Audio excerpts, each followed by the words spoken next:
आपल्या चॅनलवर सगळ्यांचं मनापासून स्वागत आहे। तर गुरुवारी आलेली आहे आषाढ पौर्णिमा। आता ही पौर्णिमा गुरुवारी आलेली आहे, त्यामुळे गुरुपौर्णिमेचा सुवर्ण योग जुळून आलेला आहे। या दिवशी केलेले उपाय हे निश्चितच शुभ फलदायी ठरत असतात। तुम्ही कोणताही उपाय जर या दिवशी पूर्ण श्रद्धेने मनोभावे केला तर निश्चितच आपल्याला भविष्य काळामध्ये त्याचं चांगलं फळ हे मिळत असतं। त्यामुळे बघा, गुरुपौर्णिमे दिवशी आपल्याला अवश्य काही प्रभावी उपाय करायचे। त्यापैकीच एक उपाय म्हणजे आपल्याला गाईला एक वस्तू गुरुपौर्णिमे दिवशी अवश्य खाऊ घालायची आहे। ही वस्तू जर गुरुपौर्णिमे दिवशी तुम्ही गाईला खाऊ घातली तर तुमच्या आयुष्यामध्ये असणारे जे काही अडचणी आहेत, संकट आहेत, समस्या आहेत, त्या नक्कीच दूर होतात। या वस्तूचं खूप जास्त महत्त्व आहे जर तुम्ही गुरुपौर्णिमेला ही वस्तू गाईला खाऊ घालाल तर। असं म्हटलं जातं, गुरुपौर्णिमे दिवशी गाईचं पूजन करणं किंवा गाईची सेवा करणं याला खूप जास्त महत्त्व आहे। आपल्या सगळ्यांना माहीत आहे, आपण गाईला गोमाता म्हणत असतो। गाईच्या पोटामध्ये 33 कोटी देवांचा वास असतो असं देखील म्हटलं जातं। त्यामुळे बघा, गुरुपौर्णिमेचा जो शुभ दिवस आहे, या दिवशी जर तुम्ही एखादी इच्छा मनामध्ये ठेवून जर ही वस्तू गाईला खाऊ घातली तर तुमची जी कोणती इच्छा आहे, मनोकामना आहे, ती भगवान विष्णूंपर्यंत निश्चितच पोहोचते आणि आपल्याला आपल्या इच्छित कामामध्ये नक्कीच यश मिळते असे म्हटले जाते। बघा, आता चातुर्मास देखील सुरू झालेला आहे, त्यामुळे येणाऱ्या गुरुपौर्णिमेला म्हणजेच गुरुवारी असलेल्या पौर्णिमेला, या आषाढ पौर्णिमेला नक्कीच तुम्ही ही वस्तू गाईला खाऊ घालायची आहे। अत्यंत साधा सोपा उपाय आहे, फक्त 2 ते 3 मिनिटाचा उपाय आहे, पण ही वस्तू नक्की तुम्ही आणा आणि ती गाईला खाऊ घालायची आहे। ती कशा प्रकारे खाऊ घालायची आहे, कोणत्या वेळेत खाऊ घालायचे आहे हे देखील मी तुम्हाला सांगणार आहे। बघा, तुमच्या आयुष्यामध्ये कोणतीही संकट, अडचणी असतील, समस्या असतील, संतानप्राप्ती होत नाही आहे, नोकरी मिळत नाही आहे किंवा धनप्राप्ती होत नाही आहे, व्यवसाय चालत नाही आहे, एखादी खूप दिवसांपासूनची तुमची इच्छा आहे पण ती पूर्णत्वाला जात नाही आहे, तर गुरुपौर्णिमे दिवशी हा उपाय तुम्ही चुकवू नका। अत्यंत साधा सोपा असा उपाय आहे। घरातील कोणत्याही व्यक्तीने हा उपाय केला तरीही चालेल। तुम्ही तुमच्या मुलाबाळांसाठी देखील हा उपाय करू शकता। बघा, बऱ्याच वेळेला आपल्या मुलांची प्रगती खुंटते किंवा थांबते। आधी खूप छान आपली मुलं जी आहेत त्यांची प्रगती सुरू असते, अचानक काहीतरी होतं आणि ती प्रगती थांबते। खूप कष्ट करून देखील आपली मुलं पुढं जात नाही, तर मुलांसाठी देखील आईवडील हा उपाय करू शकतात। तुम्ही स्वतःसाठी देखील हा उपाय करू शकता। कोणत्याही कारणासाठी नोकरी लागत नाही आहे, धनप्राप्ती होत नाही आहे, संतानप्राप्तीसाठी, कोणत्याही तुमच्या इच्छेसाठी किंवा एखादं काम आहे त्यामध्ये सतत विघ्न येत आहेत, तर त्या कामासाठी देखील तुम्ही हा उपाय करू शकता। कर्ज आहे, कर्ज फिटत नाही आहे, तर कर्जासाठी देखील तुम्ही अशा प्रकारे हा उपाय करायचा आहे। कारण गुरुपौर्णिमेचा हा अत्यंत शुभ दिवस आहे। लक्षात घ्या, पौर्णिमेचे उपाय हे एवढे प्रभावी का असतात? कारण पौर्णिमा ही जी तिथी आहे, तर पौर्णिमेला बघा, चंद्र हा त्याच्या संपूर्ण कलांमध्ये असतो। म्हणजेच काय, तर पौर्णिमेचा दिवस हा खूप जास्त प्रभावी ठरतो। या दिवशी दैवी तत्व कित्येक पटींनी जास्त जागृत असतं। त्यामुळे बघा, पौर्णिमे दिवशी नक्कीच तुम्ही हा उपाय करायचा आहे। जो उपाय तुम्ही या पौर्णिमे दिवशी करणार आहात तो पूर्ण श्रद्धेने करायचा आहे। आता हा पण उपाय जो आहे, आपल्याला गाईला ही वस्तू खाऊ घालायची, पूर्ण श्रद्धेने तुम्ही हा उपाय करा, निश्चितच त्यामध्ये तुम्हाला यश हे मिळणार आहे। तर आता बघूया की गाईला कशा प्रकारे ही वस्तू खाऊ घालायची आहे आणि कोणती महत्त्वाची वस्तू आहे जी गुरुपौर्णिमेला तिचं महत्त्व आहे आणि ती खाऊ घालायची आहे। त्यापूर्वी बघा, गुरुवारी आता पौर्णिमा आहे, त्यामुळे या दिवशी भगवान विष्णू, माता लक्ष्मीचं पूजन करायला विसरू नका।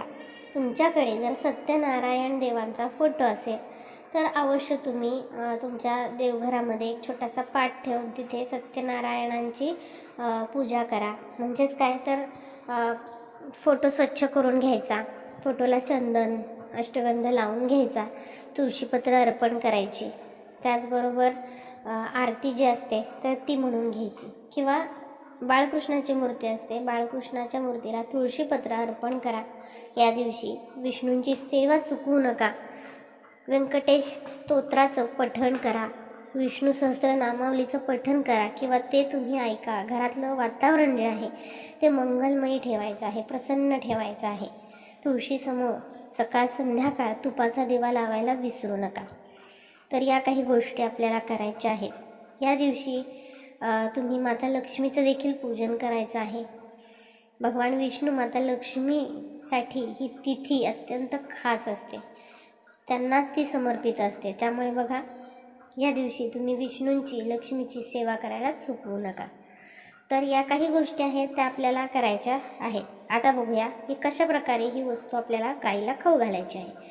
आता देवघरामध्ये तुमच्या जर गाय वासरूची मूर्ती असेल तर एक पाट घ्या, किंवा जिथे ती मूर्ती ठेवलेली आहे तिथेच तुम्हाला काय करायचं आहे, ती मूर्ती स्वच्छ करून घ्या.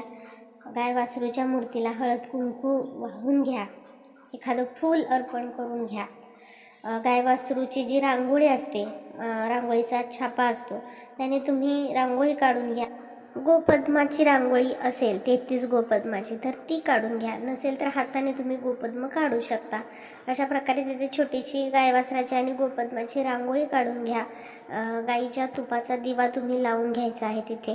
आणि जे तुळशीपत्र आहे ते गाय वासरूच्या मूर्तीला देखील अर्पण करून घ्या. आता काय करायचं आपल्याला बघा, गुरुवारी पौर्णिमे दिवशी थोडासा आपल्याला शिरा बनवायचा आहे.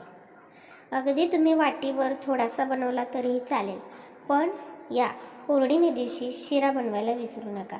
त्यामध्ये थोडंसं केळ घाला. शिरा बनवत असताना केळ अगदी एक चकती घातली तरी चालेल केळाची.